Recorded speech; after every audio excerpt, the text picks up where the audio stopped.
یا اللہ یا اللہ یا اللہ یا اللہ۔ بسم اللہ الرحمن الرحیم، الحمد للہ رب العالمین، الصلاة والسلام على اشرف الانبیاء والسید المرسلین وعلى آلہ وصحبہ ومن تبعهم بإحسان إلى يوم الدين، أما بعد، فأعوذ بالله من الشيطان الرجيم. قل لعبادي الذين آمنوا يقيموا الصلاة. گزشتہ سے پیوستہ نماز کا عملی طریقہ، اس کی بنیادی چند باتیں آپ نے سنی۔ آج ہم شروع کریں گے تعوذ کے بعد بسم اللہ آہستہ آواز میں پڑھنا۔ سیدنا انس رضی اللہ تعالی عنہ بیان کرتے ہیں، صلیت خلف رسول اللہ صلی اللہ علیہ وسلم وابی بکر وعمر وعثمان فلم اسمع احدا منهم يجهر ببسم الله الرحمن الرحیم۔ میں نے رسول اللہ صلی اللہ علیہ وسلم، ابو بکر عمر و عثمان رضی اللہ عنہم کے پیچھے نمازیں پڑھی، ان میں سے کسی نے بھی بسم اللہ بلند آواز سے نہیں پڑھی۔ سیدنا انس رضی اللہ تعالی عنہ کی ایک دوسری روایت جو سنن ابی داود کی ہے 782، ان النبی صلی اللہ علیہ وسلم وابا بکر وعمر وعثمان كانوا يفتتحون القراءة بالحمد لله رب العالمين۔ رسول اللہ صلی اللہ علیہ وسلم، سیدنا ابو بکر، عمر، عثمان رضی اللہ عنہم یہ قرات کی ابتدا الحمد للہ رب العالمین سے کیا کرتے۔ سیدہ عائشہ رضی اللہ تعالی عنہا سے بھی روایت ہے، كان النبي صلی اللہ علیہ وسلم يفتتح قراءته بالحمد للہ رب العالمین۔ خود رسول اللہ صلی اللہ علیہ وسلم اپنی قرات کی ابتدا الحمد للہ رب العالمین سے کیا کرتے۔ تو تعوذ کے بعد بسم اللہ پڑھی تو جائے گی، لیکن بلند آواز سے نہیں۔ اگرچہ امام قرطبی رحمۃ اللہ علیہ نے باقاعدہ کتاب لکھی، اس میں تمام دلائل کو جمع کیا، بلند آواز سے بسم اللہ پڑھنے کے دلائل بھی اور آہستہ پڑھنے کے دلائل بھی، اور اسی بات کو راجح قرار دیا کہ بسم اللہ پڑھنا تو ضروری ہے، لیکن بلند آواز سے نہیں۔ سورۃ الفاتحہ پڑھنا۔ سورۃ الفاتحہ مقتدی اور امام دونوں کے لیے پڑھنے کا حکم ہے، منفرد ہو یا وہ نماز جماعت کے ساتھ پڑھ رہا ہے، ہر دو صورتوں میں سورۃ الفاتحہ پڑھنا ضروری ہے۔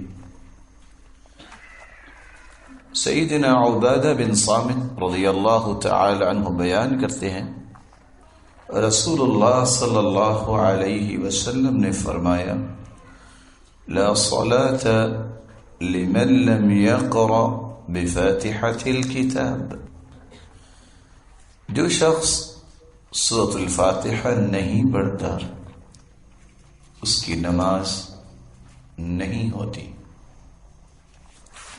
اور سیدنا عبادہ بن صامت رضی اللہ تعالی عنہ ہی بیان کرتے ہیں كنا خلف رسول اللہ صلی اللہ علیہ وسلم، ہم رسول اللہ صلی اللہ علیہ وسلم کے پیچھے نماز پڑھ رہے تھے فی صلاة الفجر، فجر کی نماز۔ فقرأ رسول اللہ صلی اللہ علیہ وسلم، تو رسول اللہ صلی اللہ علیہ وسلم نے قرات فرمائی۔ فثقلت علیہ القراءة، تو قرات ان پہ بھاری ہو گئی۔ فلما فرغ، جب آپ نماز سے فارغ ہوئے، قال لعلکم تقرؤون خلف امامکم، شاید کہ تم امام کے پیچھے بھی پڑھتے ہو قرآن۔ قلنا نعم هذا یا رسول اللہ صلی اللہ علیہ وسلم، جی ہاں اللہ کی رسول صلی اللہ علیہ وسلم ایسا ہی ہے۔ قال لا تفعلوا الا بفاتحة الكتاب فإنه لا صلاة لمن لم يقرأ بها، تو رسول اللہ صلی اللہ علیہ وسلم نے فرمایا ایسا نہ کیا کرو، صرف سورۃ الفاتحہ پڑھ لیا کرو، کیونکہ جس شخص نے سورۃ الفاتحہ نہ پڑھی اس کی نماز نہیں ہوتی۔ تو یہ حدیث نص صریح ہے کہ مقتدی امام کے پیچھے سورۃ الفاتحہ پڑھے۔ سیدنا طلحہ بن عبداللہ بن عوف رضی اللہ تعالی عنہ بیان کرتے ہیں صلیت خلف ابن عباس على جنازۃ،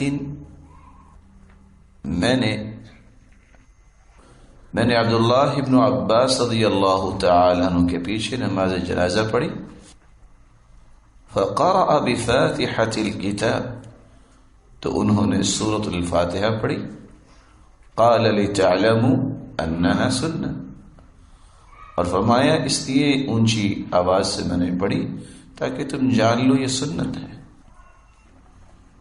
سیدنا انس رضی اللہ تعالی عنہ سے مروی ہے ان النبی صلی اللہ علیہ وسلم صلی باصحابہ، اللہ کے رسول صلی اللہ علیہ وسلم نے صحابہ کرام کو نماز پڑھائی۔ فلما قضى اقبل علیہم بوجہہ، جب نماز سے فارغ ہوئے تو آپ نے اپنا چہرہ انور صحابہ کی طرف موڑ لیا اور متوجہ ہوئے۔ قال، اور فرمانے لگے اتقرؤون فی صلاتکم، کیا تم نمازوں میں بھی قرآن پڑھتے ہو؟ والامام یقرأ، اور امام بھی پڑھ رہا ہوتا ہے۔ فسکتوا، صحابہ خاموش ہو گئے۔ فقالها 3 مرات، تو آپ نے یہ بات 3 مرتبہ دہرائی۔ فقال قائل او قائلون انا لنفعل، تو کہنے والے نے کہا، یہ بہت سارے صحابہ بولے کہ ہاں ہم ایسا ہی کرتے ہیں۔ قال فلا تفعلوا وليقرأ احدكم بفاتحة الكتاب في نفسه، ایسا نہ کیا کرو، تم میں سے چاہیے ہر ایک کو کہ وہ سورۃ الفاتحہ اپنے نفس میں پڑھ لے۔ سیدنا ابو ہریرہ رضی اللہ تعالی عنہ فرماتے ہیں لا تجزئ صلاة لا يقرأ فيها بفاتحة الكتاب، کسی کی نماز کفایت نہیں کرتی جب تک اس میں سورۃ الفاتحہ نہ پڑھی جائے۔ فقلت، میں نے کہا وَإِن كُنْتُ خَلْفَ الْإِمَامِ، اگر امام کے پیچھے ہو تب بھی.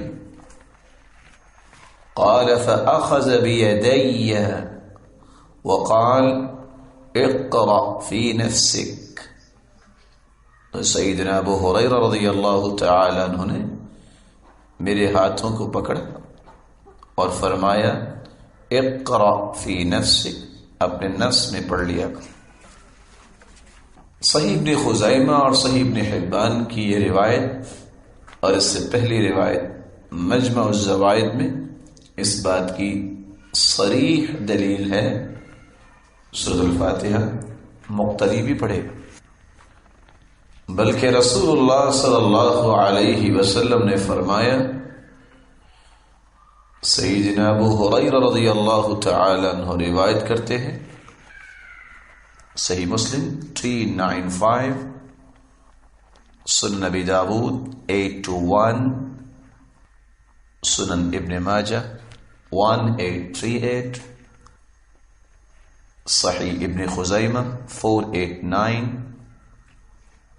صحیح ابن حبان 1775. من صلى صلاة لم يقرأ فيها بأم القرآن فهي خداج ثم هي خداج غير تمام.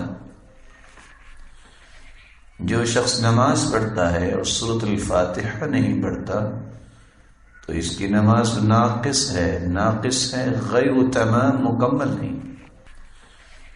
قلت یا ابا ہریرہ، میں نے کہا اے ابو ہریرہ رضی اللہ تعالی عنہ، راوی کہتے فکیف اصنع اذا جہر الامام، جب امام بلند آواز سے پڑھے تو میں کیا کروں؟ قال اقرأ بها في نفسك، اپنے نفس میں پڑھ لو. فإني سمعت رسول الله صلی اللہ علیہ وسلم يقول، میں نے رسول اللہ صلی اللہ علیہ وسلم سے سنا تھا وہ فرما رہے تھے، قال اللہ تعالی، اللہ رب العزت فرماتے ہیں، قسمت الصلاة بینی وبین عبدی نصفین، میں نے نماز کو اپنے اور اپنے بندے کے درمیان تقسیم کر دیا ہے. وَلِعَبْدِي مَا سَأَلَ، اور میں اپنے بندے کو وہ عطا کرتا ہوں جو وہ مانگتا ہے. فَإِذَا قَالَ الْحَمْدُ لِلَّهِ رَبِّ الْعَالَمِينَ، جب بندہ مومن یہ کہتا ہے الحمد للہ رب العالمین، قال اللہ تعالی حمدنی عبدی، تو اللہ رب العزت فرماتے ہیں میرے بندے نے میری تعریف کی ہے. وَإِذَا قَالَ الرحمن الرحیم، جب وہ کہتا ہے بندہ مومن الرحمن الرحیم، قال اللہ تعالی اثنى علی عبدی، میرے بندے نے میری ثنا کی ہے. وَإِذَا قَالَ مَالِكِ يَوْمِ الدِّينِ، جب بندہ مومن یہ کہتا ہے مالک یوم الدین، قال مجدنی عبدی، میرے بندے نے میری بزرگی بیان کی ہے. وقال مرہ فوض الی عبدی، اور ایک روایت میں آتا ہے کہ میرے بندے نے اپنا آپ میرے حوالے کر دیا. فَإِذَا قَالَ إِيَّاكَ نَعْبُدُ وَإِيَّاكَ نَسْتَعِينُ، جب بندہ مومن یہ کہتا ہے اے اللہ میں تیری ہی عبادت کرتا ہوں اور تجھ ہی سے مدد مانگتا ہوں، قال هَذَا بَيْنِي وَبَيْنَ عَبْدِي وَلِعَبْدِي مَا سَأَلَ، یہ میرے اور میرے بندے کے درمیان ہے اور جو کچھ میرا بندہ مجھ سے مانگے گا اسے عطا کیا جائے گا. فَإِذَا قَالَ اهْدِنَا الصِّرَاطَ الْمُسْتَقِيمَ صِرَاطَ الَّذِينَ أَنْعَمْتَ عَلَيْهِمْ غَيْرِ الْمَغْضُوبِ عَلَيْهِمْ وَلَا الضَّالِّينَ قَالَ هَذَا لِعَبْدِي وَلِعَبْدِي مَا سَأَلَ، یہ میرے اور میرے بندے کے لیے ہے اور جو میرا بندہ مانگے گا میں اسے عطا کروں گا۔ یزید بن شریک رضی اللہ عنہ سیدنا عمر سے سوال کرتے ہیں، او خلف الامام، کیا امام کے پیچھے بھی ہوں تو سورۃ الفاتحہ پڑھیں گے؟ قال نعم، کیوں نہیں؟ قلت وإن قرأت یا امیر المؤمنین، اگر آپ بھی قرأت کریں تو؟ قال نعم وإن قرأت، خواہ میں قرأت کروں بھی۔ یہ روایت مستدرک حاکم، بیہقی، دارقطنی، جزء القراءہ میں موجود ہے۔ نافع روایت کرتے ہیں ان ابن عمر لم يكن ليدع ان يقرأ بأم القرآن في كل ركعة من المكتوبة۔ مصنف عبد الرزاق میں روایت ہے، نافع بیان کرتے ہیں کہ سیدنا عبداللہ ابن عمر رضی اللہ تعالی عنہ ہر رکعت میں فرض نماز میں سورۃ الفاتحہ کبھی نہیں چھوڑتے تھے۔ مصنف ابن ابی شیبہ اور مصنف عبد الرزاق کی روایت ہے سیدنا عبداللہ ابن عباس رضی اللہ تعالی عنہ سے،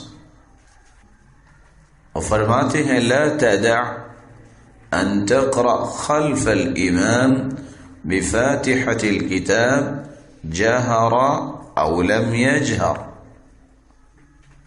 سورۃ الفاتحہ کو امام کے پیچھے پڑھنا کبھی نہ بھولیے، خواہ وہ جہری قرات کرے یا سری۔ ان تمام روایات سے پتہ چلتا ہے کہ سورۃ الفاتحہ انسان اکیلا منفرد نماز پڑھ رہا ہو یا امام کے ساتھ جہری نماز پڑھ رہا ہو یا سری نماز پڑھ رہا ہو، ہر تینوں صورتوں میں سورۃ الفاتحہ پڑھنا ضروری ہے، اور اگر سورۃ الفاتحہ نہ پڑھی گئی تو نماز نہیں ہوگی۔ سیدہ ام سلمہ رضی اللہ تعالی عنہ بیان کرتی ہیں كان رسول الله صلى الله عليه وسلم يقطع قراءته يقرأ الحمد لله رب العالمين ثم يقف الرحمن الرحيم ثم يقف وكان يقرأها ملك يوم الدين۔ رسول اللہ صلی اللہ علیہ وسلم قرأت کرتے وقت آیات کو الگ الگ کر کے پڑھتے۔ آپ صلی اللہ علیہ وسلم الحمدللہ رب العالمین پڑھ کر وقف کرتے، پھر الرحمن الرحیم پڑھ کر ٹہرتے، پھر مالک یوم الدین پڑھتے۔ تو انتہائی تسلی کے ساتھ، وقار کے ساتھ قرآن مجید کی تلاوت آپ صلی اللہ علیہ وسلم کیا کرتے، اور ہر آیت کو الگ الگ پڑھتے۔ آپ صلی اللہ علیہ وسلم کا مزاج مبارک یہ تھا، كان اذا قام من الليل رفع طورا وخفض طورا۔ صحیح الجامع کی روایت ہے، رسول اللہ صلی اللہ علیہ وسلم جب قیام کرتے تو قرآن پڑھتے تو قرات کا وہ زیر و بم موجود ہوتا، رفع طورا، آواز کو بعض کلمات اور آیات پہ بلند کرتے، وخفض طورا، اور معانی کے اعتبار سے بعض کلمات کو پست پڑھتے۔ نماز کے عملی طریقے میں سورۃ الفاتحہ کے بعد اونچی آواز میں آمین کہنا۔ سیدنا ابو ہریرہ رضی اللہ تعالی عنہ بیان کرتے ہیں رسول اللہ صلی اللہ علیہ وسلم نے فرمایا اذا قال الامام غیر المغضوب علیہم ولا الضالین فقولوا آمین فإنه من وافق قوله قول الملائكة غفر له ما تقدم من ذنبه. جب امام غیر المغضوب علیہم ولا الضالین کہیں تو تم آمین کہو، کیونکہ جس کا قول فرشتوں کے قول کے ساتھ موافق ہو گیا اس کے سابقہ گناہ معاف کر دیے جائیں گے. اور ایک دوسری روایت کے الفاظ ہیں صحیح بخاری 780410 سیدنا ابو ہریرہ رضی اللہ تعالی عنہ سے ہی اذا امن الامام فامنوا، جب امام آمین کہے تو تم بھی آمین کہو. فإنه من وافق تأمينه تأمين الملائكة غفر له ما تقدم من ذنبه، جس کی آمین فرشتوں کی آمین سے موافق ہو گئی اس کے سارے پچھلے گناہوں کو اللہ تعالیٰ معاف کر دیں گے. سیدنا ابو ہریرہ رضی اللہ تعالی عنہ روایت کرتے ہیں، دارقطنی، مستدرک حاکم اور بیہقی کی روایت ہے، كان اذا فرغ من قراءة القرآن رفع صوته وقال آمین. آپ جب سورۃ الفاتحہ سے فارغ ہوتے تو آپ اپنی آواز کو بلند کرتے، وقال آمین، اور آمین کہا کرتے. سیدنا وائل ابن حجر رضی اللہ تعالی عنہ بیان کرتے ہیں كان رسول اللہ صلی اللہ علیہ وسلم اذا قرأ ولا الضالین قال آمین ورفع بها صوته. رسول اللہ صلی اللہ علیہ وسلم جب وللضالین پڑھتے تو بلند آواز کے ساتھ آمین کہتے. اور سیدنا وائل ابن حجر رضی اللہ تعالی عنہ کی ہی روایت ہے، وہ فرماتے ہیں سمعت النبی صلی اللہ علیہ وسلم قرأ غیر المغضوب علیہم ولا الضالین قال آمین ومد بها صوته. میں نے رسول اللہ صلی اللہ علیہ وسلم کو غیر المغضوب علیہم ولا الضالین پڑھتے سنا تو آپ نے آمین کہی اور اس آمین کے ساتھ آواز کو کھینچا. ابن جریج عطا سے بیان کرتے ہیں کہ عطا نے کہا قلت له اکان الزبیر یؤمن علی اثر ام القرآن. صحیح بخاری کی روایت ہے اور بیہقی اور مصنف عبد الرزاق میں، کیا زبیر رضی اللہ تعالی عنہ آمین کہا کرتے تھے؟ قال نعم وَيُؤَمِّنُ مَنْ وَرَأَهُ، ان کے پیچھے مقتدی بھی آمین کہتے تھے. حَتَّى إِنَّ لِلْمَسْجِدِ لَلَجَّةً، یہاں تک کہ امام اور مقتدیوں کی آمین سے مسجد میں گونج اٹھتی. ثم قال انما آمین دعاء، آمین دعا ہے. وكان ابو ہریرہ رضی اللہ تعالی عنہ يدخل المسجد وقد قام الامام قبله، اور سیدنا ابو ہریرہ رضی اللہ تعالی عنہ مسجد میں داخل ہوتے اور امام پہلے کھڑے ہو چکے ہوتے. فیقول لا تسبقنی بآمین، مجھ سے پہلے آمین نہ کہا کرو.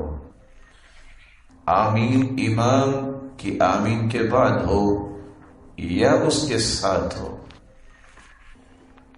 سیدہ عائشہ رضی اللہ تعالی عنہا روایت کرتی ہے، سنن ابن ماجہ 756 جزء القراءة 988 مسند احمد چھٹی جلد اور پیج نمبر 135 ما حسدتكم اليهود على شيء ما حسدتكم على السلام والتأمین. یہودیوں کو سب سے زیادہ دکھ تمہارے ساتھ دو چیزوں پر ہے، جب تم آپس میں سلام کہتے ہو اور جب تم آمین کہتے ہو. یہودیوں کو یہ حسد کیوں ہوتا ہے؟ السلام علیکم ورحمۃ اللہ وبرکاتہ، تجھ پر سلامتی ہو، تجھ پر رحمت ہو، تمہارے اوپر اللہ برکتوں کی برکھا برسائے. جب مسلمان کو دعا دیتا ہے تو یہودی جل جاتا ہے.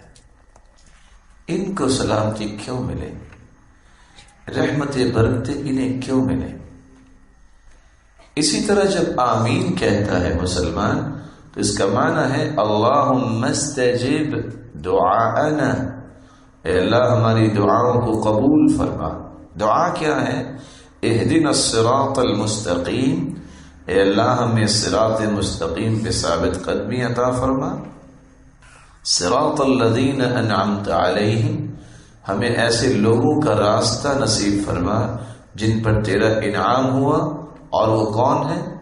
الذین انعم اللہ علیہم من النبیین، نبیوں کا راستہ، والصدیقین، صدیقین کا راستہ، والشہداء، شہیدوں کا راستہ، والصالحین، صالحین کا راستہ.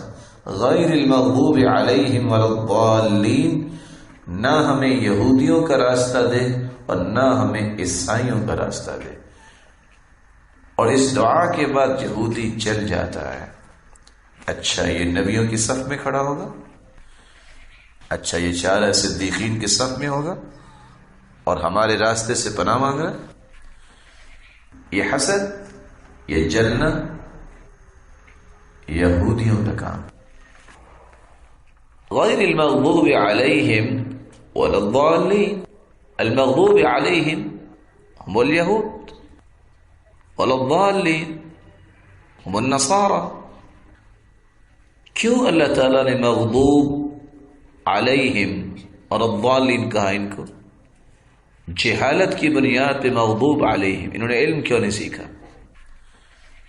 الضالین علم سیکھنے کے بعد بھی گمراہ کیا اور ہوئے عیسائی. اس وقت بھی دنیا میں جہالت کی بنیاد پہ بہت لوگ اسلام کے بہت سارے پہلوؤں کا انکار کر دیتے ہیں، اور کچھ لوگ علم کے باوجود ضلوا فاضلوا، قرآن و سنت کے منہج سے انحراف کرتے ہوئے خود بھی گمراہ ہوتے ہیں اور دوسروں کو بھی کر دیتے ہیں. کیوں؟ رسول اللہ صلی اللہ علیہ وسلم نے اصل میں فرمایا تھا ان اخوف ما اخاف على امتی الائمة المضلین، مجھے سب سے زیادہ جو خوف لاحق ہے اپنی امت پر کہ ان کے ائمہ، لیڈر، مقتدا، جن کو لوگ فالو کرتے ہیں، وہ گمراہیوں کی طرف لے جائیں گے. تو نماز کا عملی طریقہ سورۃ الفاتحہ کے بعد آمین کہی جائے، بلند آواز سے کہی جائے، اور آمین تھوڑا سا اس کو کھینچ کے پڑھا جائے، لمبا کیا جائے. نوٹ: جس شخص کو قرآن مجید یاد نہ ہو اسے کیا کرنا چاہیے؟ سیدنا عبداللہ ابن اوف رضی اللہ تعالی عنہ بیان کرتے جاء رجل الى النبي صلی اللہ علیہ وسلم فقال، ایک آدمی نبی کریم صلی اللہ علیہ وسلم کے پاس آیا اور کہنے لگا انی لا استطيع ان آخذ من القرآن شيئا، مجھے قرآن مجید میں سے کچھ بھی یاد نہیں ہے. فعلمنی ما یجزئنی منہ، مجھے وہ کلمات سکھلا دے جو مجھے نماز میں کفایت کر جائے۔ فقال، تو آپ نے فرمایا، قل، تم یہ کہہ دیا کرو، سبحان اللہ والحمد للہ ولا الہ الا اللہ واللہ اکبر ولا حول ولا قوة الا باللہ العلی العظیم۔ اے اللہ تو پاک ہے، سب تعریفیں تیرے لیے، اللہ کے سوا کوئی معبود برحق نہیں، اللہ سب سے بڑا ہے، وہ عظیم ہے، اور اس بلند والا کی توفیق کے بغیر نیکی کرنے کی طاقت انسان کو نہیں نصیب ہوتی، اور نہ ہی وہ برائی سے بچ سکتا ہے۔ رسول اللہ صلی اللہ علیہ وسلم کے پاس ایک دیہاتی آیا اور اس نے اپنی خواہش کا اظہار کیا کہ ایسے کلمات سکھا دیجئے جس سے میں جنت چلا جاؤں، ایسے کلمات سکھائیے جو میں کسی سے نہ پوچھ سکوں، اور مختصر سکھانا، میرا کوئی حافظہ اتنا زیادہ مضبوط نہیں ہے۔ آپ نے فرمایا، کہو سبحان اللہ والحمد للہ ولا الہ الا اللہ واللہ اکبر ولا حول ولا قوة الا باللہ العلی العظیم۔ اس نے پڑھا، خوش ہوا، وہاں سے بھاگ پڑا، کچھ دور جا کے رک گیا، واپس آیا، کہتے اللہ کے رسول یہ کیا؟ سبحان اللہ، اللہ تو پاک ہے، یہ تو اللہ کے لیے، میرے لیے کیا ہے؟ الحمد للہ، ساری تعریفیں اللہ کے لیے ہیں، یہ بھی اللہ کے لیے، میرے لیے اس میں کیا ہے؟ ولا الہ الا اللہ، اور لا الہ الا اللہ، کوئی معبود برحق نہیں سوائے اس کے، یہ بھی اللہ کے لیے، میرے لیے اس میں کیا ہے؟ واللہ اکبر، اور اے اللہ تو پاک ہے، تو بڑا ہے، بڑائی تو اللہ کے لیے ہے، میرے لیے اس میں کیا ہے؟ ولا حول ولا قوة الا باللہ، اس کی توفیق کے بغیر انسان نیکی نہیں کر سکتا، برائی سے نہیں بچ سکتا، یہ بھی اللہ تعالیٰ کی ہی بڑائی بیان ہوئی، میرا اس پہ کیا ہے؟ العلی العظیم، وہی بلند عظمت والا ہے، میرے لیے۔ فرمایا کہو اللہم اغفر لی وارحمنی وارزقنی، اے اللہ مجھے معاف فرما، مجھ پر رحم فرما، مجھے حلال اور وافر رزق عطا فرما۔ وہ پھر چلا، پھر رک گیا، واپس آ کے کہتا ہے اللہم اغفر لی، اللہ مجھے معاف فرما، یہ تو اس کا کام ہے، معاف کرے نہ کرے، میرے لیے۔ وارحمنی، رحم فرما، وہ کرے نہ کرے، ہم کیسے کروائیں، میرے لیے کیا ہے؟ وارزقنی، مجھے رزق دے، وہ دے یا نہ دے اس کی مرضی ہے، میرے لیے کیا ہے؟ تو رسول اللہ صلی اللہ علیہ وسلم نے فرمایا، نہیں، جب تم یہ کہتے ہو اللہم اغفر لی، تو اللہ فرماتی ہے قد فعلت، جاؤ میرے بندے، میں نے تجھے معاف کر دیا۔ وارحمنی، اے اللہ مجھ پہ رحم فرما، اللہ فرماتی ہے قد فعلت، میرے بندے میں نے تجھ پہ رحم کر دیا۔ وارزقنی، اے اللہ مجھے رزق دے، اللہ فرماتی ہے قد فعلت، میرے بندے خوش ہو جا، میں نے تجھے رزق دے دیا۔ یہاں بطور نوٹ اس حدیث کو بھی لکھو، اور ایک حدیث صحیح بخاری کی ہے جو آپ کی زندگی کی کایا کو پلٹ دینے والی روایت ہے۔ رسول اللہ صلی اللہ علیہ وسلم نے فرمایا، رات کی تاریکی میں اگر آپ بیدار ہو جائیں، آنکھ کھل جائے، اور آپ یہ پڑھ لیتے ہیں سبحان اللہ والحمد للہ ولا الہ الا اللہ واللہ اکبر ولا حول ولا قوة الا باللہ العلی العظیم، لا الہ الا اللہ وحدہ لا شریک له لہ الملک ولہ الحمد وہو علی کل شیء قدیر، جو بھی دعا کریں گے اللہ تعالیٰ اس کو قبول فرما لیں گے۔ تو کم از کم انسان کو اس طرح کے مواقع کی تلاش کرنی چاہیے، جب بھی بیدار ہو، خواہ اذان سے 2 منٹ پہلے یا 4 منٹ پہلے، جس وقت بیداری ہو، سنت طریقہ ہے آپ جب اٹھے آپ فوری طور پہ اپنے دونوں ہاتھوں کو اپنے چہرے پہ لگاتے ہیں، مسح بهما وجهه الحمد للہ الذی احیانا بعدما اماتنا والیہ النشور، اور دوسری دعا الحمد للہ الذي رد علی روحی وعافانی فی جسدی وأذن لی بذکری، اور اس کے بعد یہ دعا پڑھ کے 3 دعائیں کرنا نہ بھولا کریں، اللہم اغفر لی ولوالدی ارحمنی ولوالدی ارزقنی، اور زندگی کی ہر قسم کی بیماریوں سے بچنے کے لیے اپنے لیے، والدین کے لیے اللہم اشفنی ولوالدی ولأہلی ولأولادی واجعلہم قادتا، اے اللہ مجھے اور میرے والدین، گھر والوں اور بچوں کو ہر قسم کی بیماری سے بچا اور انہیں دنیا کے رہبر و رہنما بنا۔ اور بھی جو انسان کی طلب ہو یہ دعا کرنی چاہیے، اور یہ اتنا انتہائی خوبصورت موقع ہوتا ہے کہ اللہ تعالیٰ قبول فرما دے، اور یہی آپ کے نیک ہونے کی دلیل ہوگی۔ سلف صالحین میں سے کسی سے پوچھا گیا بتاؤ میں نیک ہوں کہ نہیں؟ کہا اللہ ہی جانتا ہے، غیب کا علم تو میرے پاس نہیں۔ کہا نہیں، بتاؤ میں نیک ہوں کہ نہیں؟ کہا ایک سوال میں کرتا ہوں پھر بتاؤں گا کہ نیک ہو کہ نہیں، یہ بتاؤ تم والدین کے لیے دعا کرتے ہو؟ قال نعم، دعا کرتا ہوں۔ کہا آپ کیسے کہہ رہے ہیں کہ میں پھر نیک ہوں؟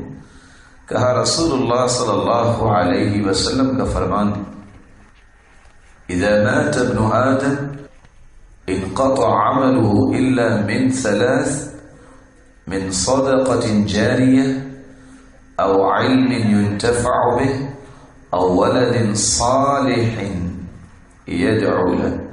جب انسان دنیا سے چلا جاتا ہے تو اس کے تمام اعمال منقطع ہوتے ہیں، لیکن اس کے کچھ اعمال کا اجر و ثواب اسے پہنچتا رہتا ہے۔ صدقہ جاریہ، وہ علم جو اس نے کسی کو سکھا دیا، او ولد صالح، یا نیک بچہ، یدعو له، جو دعا کرتا ہے۔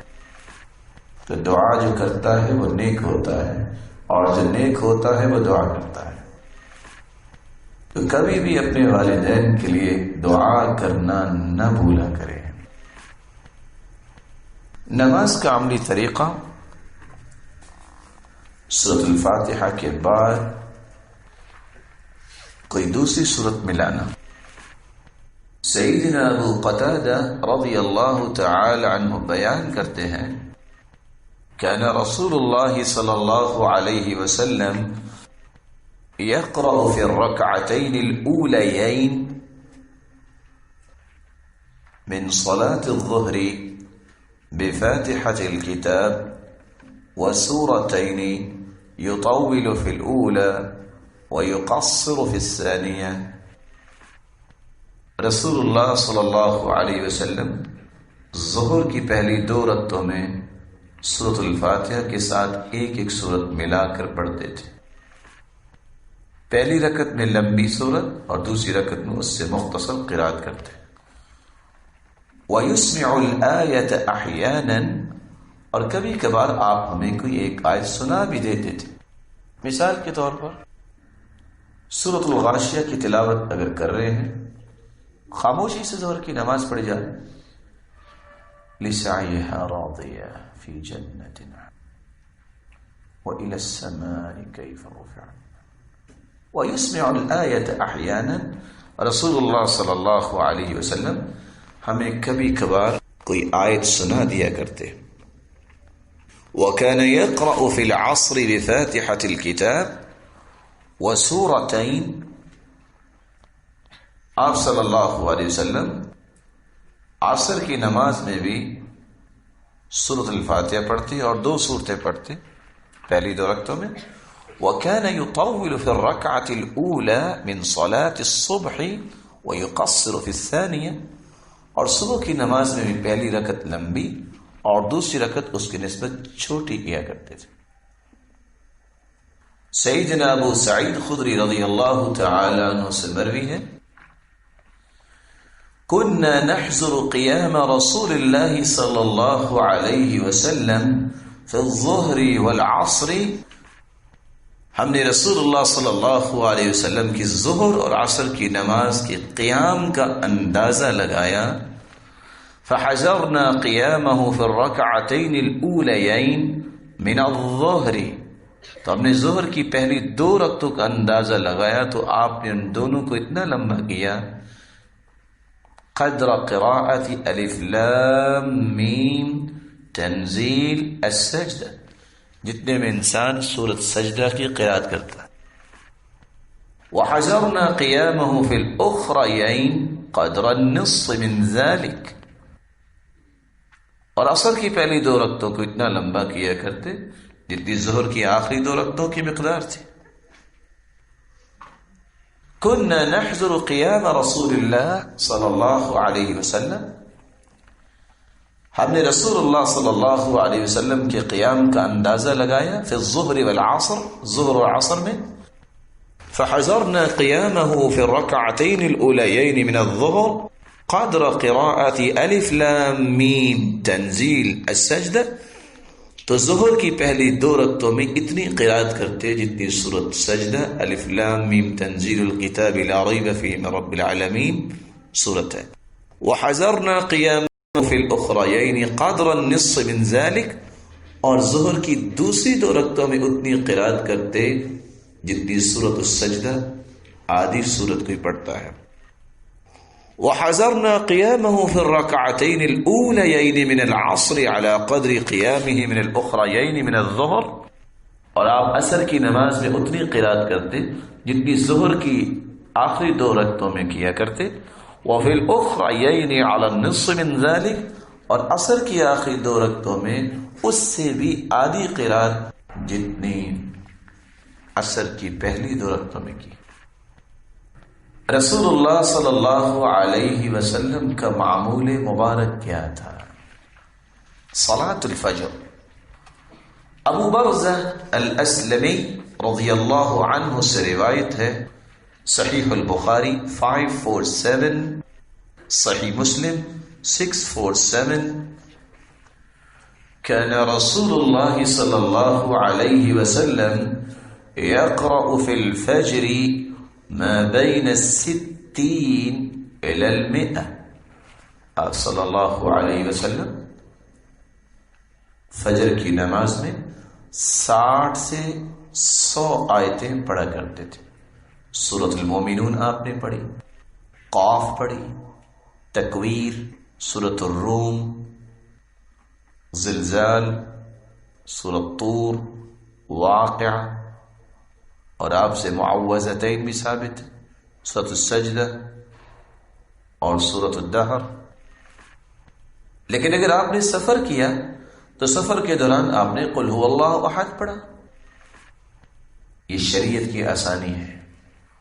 ظہر کی نماز ابو سعید خدری رضی اللہ تعالی عنہ سے مروی ہے، صحیح مسلم 542. كان يقرأ في صلاة الظهر في الركعتين الأوليين في كل ركعة قدر 30 آية، وفي الأخريين قدر 15 آية، وفي الأخريين قدر 15 آية. رسول اللہ صلی اللہ علیہ وسلم ظہر کی نماز میں قرآن مجید کی بھی تلاوت کرتے. پہلی 2 رکعتوں میں ہر رکعت میں 30 آیتوں کے برابر اور آخری دو میں 15 آیتوں کے برابر. تو رسول اللہ صلی اللہ علیہ وسلم کا عمل مبارک ظہر میں سورۃ الفاتحہ کے بعد ہر رکعت میں پہلی 2 رکعتوں میں 30 آیتیں اور آخری 2 رکعتوں میں 15 آیتیں. اور روایات بتاتی ہیں اپنے واللیل الاعلی الطارق البروج ظہر کی نماز میں پڑھی. صلاۃ العصر. ابو سعید خدری رضی اللہ تعالی عنہ روایت کرتے ہیں کان یقرأ فی صلاۃ الظہر. ابھی جو روایت آپ نے سنی اس روایت کا آخری حصہ یہ ہے وَيَقْرَأُ فِي صَلَاةِ الْعَصْرِ فِي الرَّكْعَتَيْنِ الْأُولَيَيْنِ فِي كُلِّ رَكْعَةٍ قَدْرَ قِرَاءَةٍ 15 آیہ. پہلی 2 رکعتوں میں ہر رکعت میں سورۃ الفاتحہ کے بعد 15 آیتیں. وَفِي الْأُخْرَيَيْنِ قَدْرَ نِصْفِ ذَلِكَ. اور آخری 2 رکعتوں میں اس سے آدھی آیات کی تعداد ہوتی. سورۃ الطارق البروج آپ صلی اللہ علیہ وسلم نے عصر کی نماز میں پڑھی. صلاۃ المغرب. رسول اللہ صلی اللہ علیہ وسلم نے صحیح بخاری کی روایت 763 مرسلات مغرب کی نماز میں پڑھی. سورۃ الاعراف مغرب کی نماز میں پڑھی. سورۃ الطور مغرب کی نماز میں پڑھی. سورۃ الدخان اور انفال مغرب کی نماز میں پڑھی. صلاۃ العشاء آپ نے انشقاق التین الاعلی الضحى اللیل الشمس یہ صورتیں پڑھی. اس لیے بعض علماء نے تقسیم کی ہے قصار مفصل اوساط مفصل اور طوال مفصل. قصار مفصل ضحیٰ سے لے کے سورۃ الناس تک. اوساط مفصل عما یتساءلون سے لے کر ضحیٰ تک. اور طوال مفصل قاف سے لے کر عما یتساءلون تک. تو آپ عموماً مغرب کی نماز میں قصار مفصل پڑھا کرتے ہیں, چھوٹی صورتوں کو تلاوت کیا کر. یہاں بطور نوٹ چند باتیں لکھ لیجیے. آپ کا معمول مبارک تو یہ تھا کہ 60 سے 100 آیت فجر کی نماز میں پڑھتے, لیکن ہمیشہ نہیں. سفر میں تھے تو آپ نے قل هو اللہ احد پڑھے. اسی طرح آپ نے مغرب کی نماز کا سنا کہ اعراف طور دخان اور انفال پڑھی, معمول نہیں تھا. آپ چھوٹی صورتیں پڑھا کرتے اور بس اوقات یہ بھی پڑھ لی. قرات کرتے وقت اگر بچوں کے رونے کی آواز آتی تو آپ قرات کو ہلکا کر لیتے, اس پہ تخفیف کر لیتے.